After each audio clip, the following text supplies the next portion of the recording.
Good morning, everyone, and happy Saturday. It is April 25th in the year 2020, and this is the 34th episode of QuaranTEAtime with Celeste.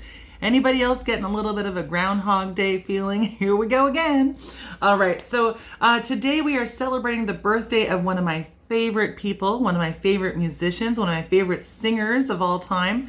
Her name is Ella Fitzgerald, and she was born in 1917. She was known as the First Lady of Song, and I have a couple of quotes from her.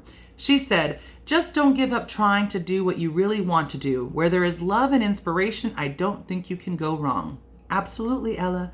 And she also said, "It isn't where you came from, it's where you're going that counts."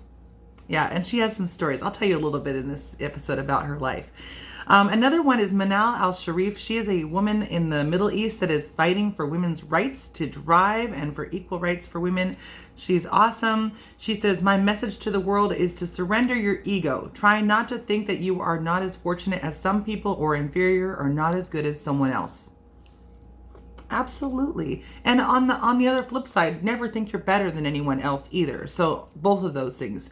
We are equals. The next one is everything is possible. We just need to be hopeful and think of the world from a human perspective. The world is so small compared to the universe, so we shouldn't fight for petty things. Absolutely. When you're getting angry or upset or irritated by things, try to step back and see the big picture and just think about it. We're just a little speck in the universe floating around, and maybe this thing that you think is a really big deal right now, maybe it's not such a big deal. So I really like those quotes. Today's national days, we have some strange ones. We have a DNA Day. We have East meets West Day, which had to do with some kind of war. Hug a Plumber Day, like Landline Telephone Day. Zucchini Bread Day. Kiss of Hope Day is encouraging couples and parents to kiss one another today. So yeah, as long as you guys are all healthy, sounds like a good idea. And to remember that sometimes we need each other, and sometimes somebody might get sick and you only have one breadwinner. Maybe sometimes it's time for the other person to help out. So it's how we rely on one another. Kiss of Hope Day. Pool Opening Day. Kind of sad. I love the pool. I had bought my entire mermaiding outfit. I had a great little outfit and my monofin, and I was going to the pool all the time. It was really fun. Rebuilding Day. This is another one where people are usually annually volunteer their time to help people that can't afford repairs on their home, whether it's plumbing or new door installations, whatever it is. It's a day where people that have those abilities volunteer to help those that are in need. And Sense of Smell Day. All right, I can smell my tea. It's a good day to know if you can smell, because that's one of those symptoms. If you lose your sense of smell, be careful.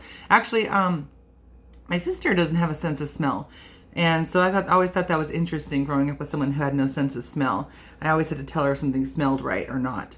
Okay, so let me tell you a little bit about Ella Fitzgerald since we're on the topic of Ella. I love Ella Fitzgerald. She's one of my big inspirations. I sing a lot of her covers, and I have a couple stories about her. One, Ella Fitzgerald was a teenager when she lived in New York, and she was running a lot of little errands. She used to work for some brothels, and she would help run errands for the brothels. She wasn't a brothel girl. She just did a little errands. She'd been doing that since she was like a child, little. And anyway, so then her and her friend decided to make a little bet with one another, and they decided to put their names into the Apollo. They have a little hat, and it was only 1 year into they had amateur night at the Apollo, which has been going on for many years. So this is in 1934, and her and her friend made a little bet, and they put their names in, and they thought, no, we'll never get called to the Apollo. But Ella did. Ella got her name drawn from the hat, and she had to go audition, but she didn't even know what she was going to do. So at first she thought she would do some jazz dancing. So she thought, I'll just get up there and do a little dance. Well, when she got up there, she kind of was like a deer in headlights and didn't know what to do, and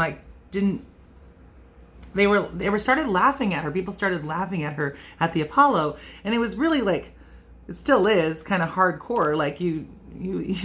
If they don't like you, you're off, you're booted. Okay, so she decided last minute, in her panic, to sing a song, and she sang the song called "The Object of My Affection." And she won Apollo night that night as a teenager.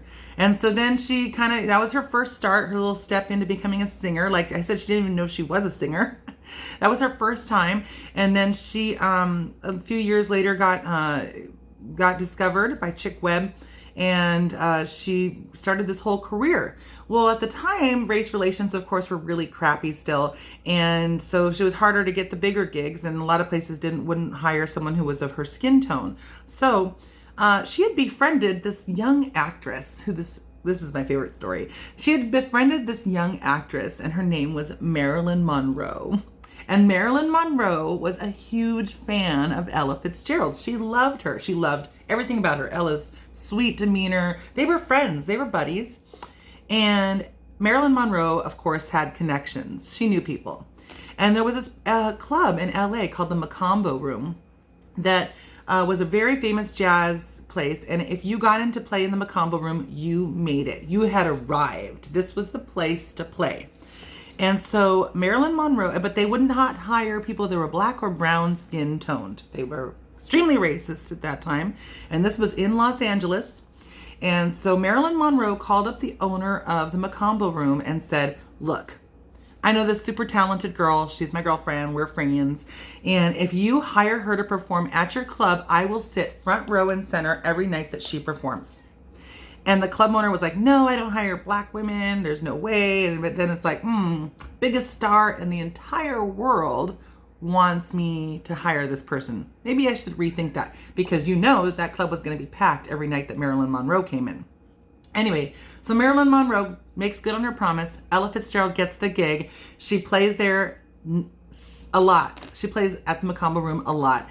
And actually, Ella Fitzgerald is even quoted as saying that she never played a small gig again thanks to her dear friend Marilyn Monroe. And you'll see great pictures if you look on a Google search of Marilyn Monroe and Ella Fitzgerald just giggling and being best friends, sitting out there in the audience or wherever they're at. But anyway, I love that story. I love you guys. I know this has been a really long quarantine time episode today, but thank you guys so much for tuning in and hearing my favorite Ella stories. And don't forget, today is Celeste by Request virtual concert. So if you come to my Facebook fan page, which is facebook.com/Celeste Barbier events, then you will be able to find my show today from 2 p.m. to 5 p.m. Pacific Standard Time. It's a 3-hour show. Audience gets to pick all the songs that I sing.